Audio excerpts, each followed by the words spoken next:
Ça va? Bonjour Denis. Bonjour. Je suis très contente de te retrouver et puis qu'on se retrouve. Nouvelle édition de Santexpo, le deuxième jour, tranquillement pour un échange et puis pour découvrir ton actualité. Alors dis-nous d'abord qui tu es, ce que tu fais. Alors, je travaille, j'ai deux champs de développement, enfin deux champs d'activité. Le premier, c'est l'accompagnement des dirigeants par de la supervision ou du coaching. Et le deuxième champ d'activité, c'est l'accompagnement des organisations dans l'esprit de l'entreprise apprenante. L'idée, c'est comment faire pour que le travail devienne apprenant, comment organiser le travail pour qu'il devienne apprenant. Parce qu'on s'aperçoit que de plus en plus les entreprises sont obligées de produire de la connaissance, d'intégrer des connaissances nouvelles, etc., etc. Et donc la meilleure manière de faire que l'entreprise s'adapte en permanence à une réalité changeante, c'est de développer des démarches apprenantes. Voilà, c'est mes deux champs d'activité. Excellent. Et qu'en est-il de ton actualité? Je sais que tu travailles sur plein de projets. Quelle est ta principale actualité? Alors, ma principale actualité, c'est je suis sur un projet qui devrait démarrer bientôt avec un grand hôpital dans le sud-ouest, avec lequel je pourrais développer des activités type entreprise apprenante.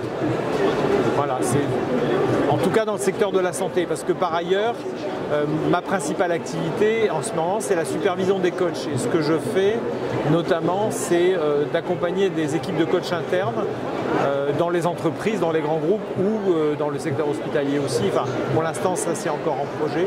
Mais c'est ça, c'est la supervision des coachs internes aux entreprises. Excellent. Sur quel périmètre géographique? Parce que je sais que tu es international aussi. En ce moment, j'ai des clients, j'en ai en Australie, j'en ai donc tout est en visio évidemment, tout se fait en visio. Mais sinon, mon périmètre, c'est Paris, région parisienne, qui est quand même la grande zone d'activité. Oui. Et puis Nouvelle-Aquitaine, toute la région Nouvelle-Aquitaine. Très bien. Voilà. Génial. Et puis là, nouveau quinquennat, on attend avec impatience de découvrir l'identité du futur ou de la future ministre de la Santé. Comment tu vois les choses? Quelles sont les perspectives pour les 3-5 prochaines années? Et puis tes perspectives? Alors moi je pense que la crise qu'on vit dans le monde hospitalier actuellement, dans le monde de la santé en général, pas seulement hospitalier, c'est une crise qui est tout à fait identique à celle qu'on vit dans les entreprises en général. C'est-à-dire qu'on est resté sur un modèle de gouvernance, un modèle managérial qui est plutôt descendant, taylorien, dont la principale caractéristique est de déposséder l'acteur de la responsabilité de ses actes. Et ça a une conséquence importante, c'est que dans la mesure où on n'arrive pas à rendre l'acteur autonome et responsable de son activité, il y a des coûts d'organisation, d'administration, de contrôle, etc. etc. Et ces coûts grèvent le fonctionnement de la santé. Et en même temps, ça rigidifie le système dans une période où il faut à la fois faire des économies et à la fois être dans la souplesse et dans l'agilité, comme on dit maintenant, puisque c'est un mot à la mode. Oui. Et donc la question pour moi, c'est comment, dans les entreprises en général, comment remplacer un management descendant, taylorien, qui est plutôt basé sur le contrôle par un management plutôt basé sur la responsabilisation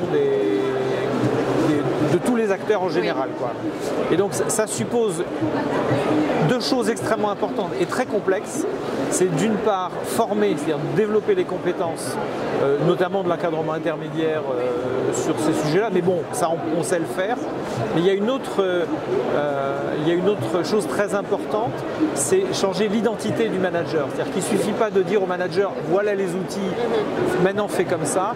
Il faut aussi changer sa façon de concevoir son travail, la mission qu'il se donne, la mission que l'organisation lui donne, le rôle que les autres lui donnent. Et ça ne peut pas se faire par de la formation, hein. Ça fait 30 ans que j'expérimente cette chose-là.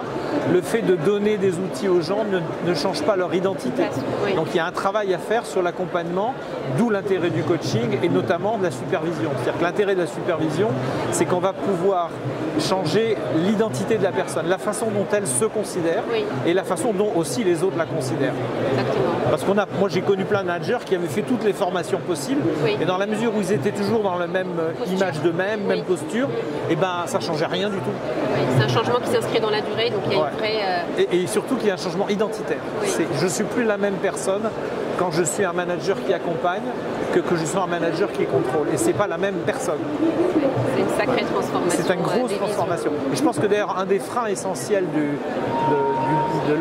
changements dans les organisations en France, c'est cette question de l'identité. Parce que la compétence, on peut toujours la trouver. Vous avez plein de bouquins, vous avez plein de formations. Ça, c'est pas difficile. La technique. Mais la façon de se concevoir, de penser son travail, ça, c'est plus compliqué. Et ça ne peut se faire que par un accompagnement personnalisé. Alors, collectif, la supervision peut se faire en groupe, mais c'est surtout l'accompagnement de la personne par rapport à ses questions, ses problématiques, qui va faire que l'identité va bouger. Très intéressant. Oui. Merci beaucoup, Denis. Très bon salon et puis belle journée. Merci beaucoup. À bientôt. À bientôt.